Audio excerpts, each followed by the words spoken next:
Ladies and gentlemen, dear friends in Ukraine, it's a great honor to be your guest, even through this video, for your CSR Academy event, which I hope will be very successful.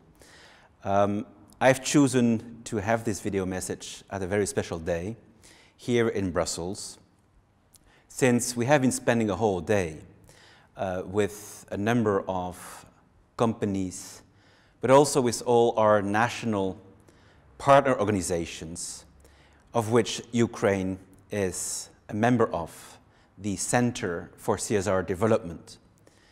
And we are so happy to have you part of the family, since this is now a platform of 5,000 enterprises that are really committed to learn, to exchange, to give and take good practice, but also sharing sometimes bad practice. I have been asked to give you some words regarding what is the European policy on CSR. As you know, the European Union has a strategy on corporate social responsibility, and it was renewed 1 year ago, in October 2011, and it has been renewed since the very first strategy was already there in 2002. The European strategy on corporate social responsibility is mainly three things. It's a definition, it's an action plan, and it has, for the first time, a kind of governance structure responsible for evaluating the progress. Regarding the definition, this is a major step in this European strategy. Explains that corporate social responsibility is the impact of business on society. And it's the process whereby companies integrate into their strategy and operations social concerns, environmental concerns, human rights, consumer concerns, and ethics. And they do this integration with stakeholders. And the aim of such a process is twofold. It's to minimize the risks of companies on society, but it's also there to maximize the value creation, the shared value creation of companies through the innovation of their products and services.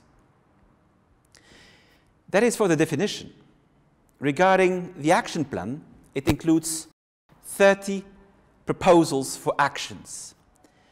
And remarkable to notice is that 11 out of 30 proposals from the European Commission are touching on the international dimension of corporate social responsibility, with a strong focus on the theme of business and human rights. And it's pretty clear the Commission is acting as a strong arm for the UN guiding principles on business and human rights that have been adopted not so long ago. And a practical proposal they are making and are already implementing is the development of guidelines on business and human rights for three major sectors: the ICT sector, the oil and gas, but also for the companies that are generating jobs, securing enterprises to recruit interim workforce.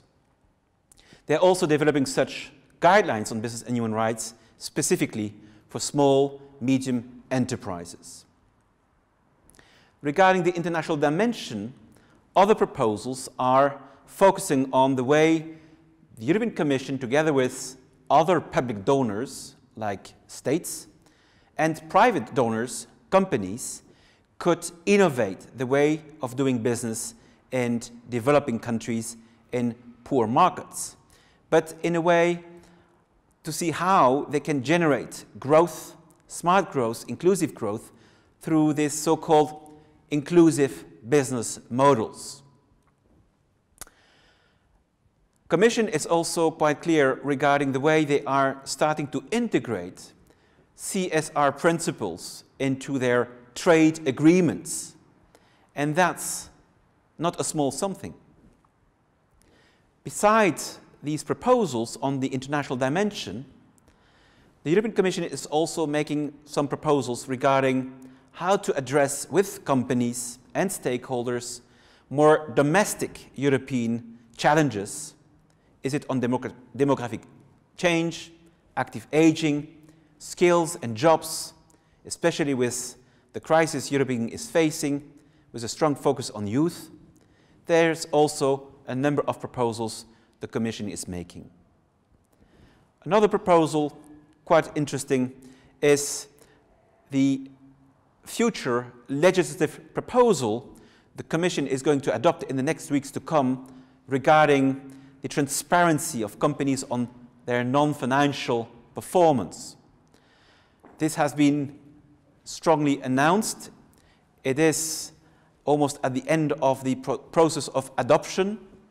And this means, for instance, that the Commission, if it will adopt such a proposal, is going to target 42,000 large enterprises across Europe, requiring these large companies to come with a statement in their annual report with information on the policies and strategies of the company, but also some of the results and the way it's managing risks with regard to corporate responsibility related issues, and mainly on 4 topical areas: social and employment, environment, human rights, corruption and bribery.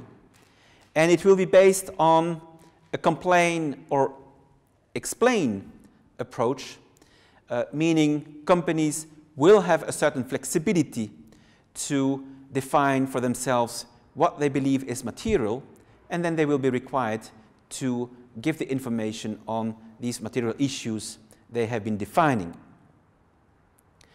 Important to notice is that the Commission has made this proposal already a year ago. At the same time, they were making a parallel proposal for a legislation, this time to abolish quarterly financial reporting.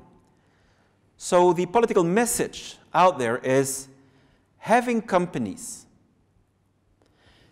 producing smart information, more strategic information on the way they are investing in the medium and longer term. And this information should deliver in terms of enhancing the capacity for investors to make better decisions. There are a number of other proposals. I will not make here the full list of these 30 proposals. I just would like to mention 2 other ones. The Commission is also challenging the governments, the member states of the European Union, to speed up the adoption or expansion of so-called national action plans on CSR. This is a way whereby governments are looking at how they can improve the enabling environment for companies to act more responsibly. Today, there are already 11 member states having such national action plans, and there are 13 countries that are in the planning of adopting such plans. Finally, one proposal I really wanted to highlight, considering your important event, the CSR Academy you are having. It's a proposal of the European Commission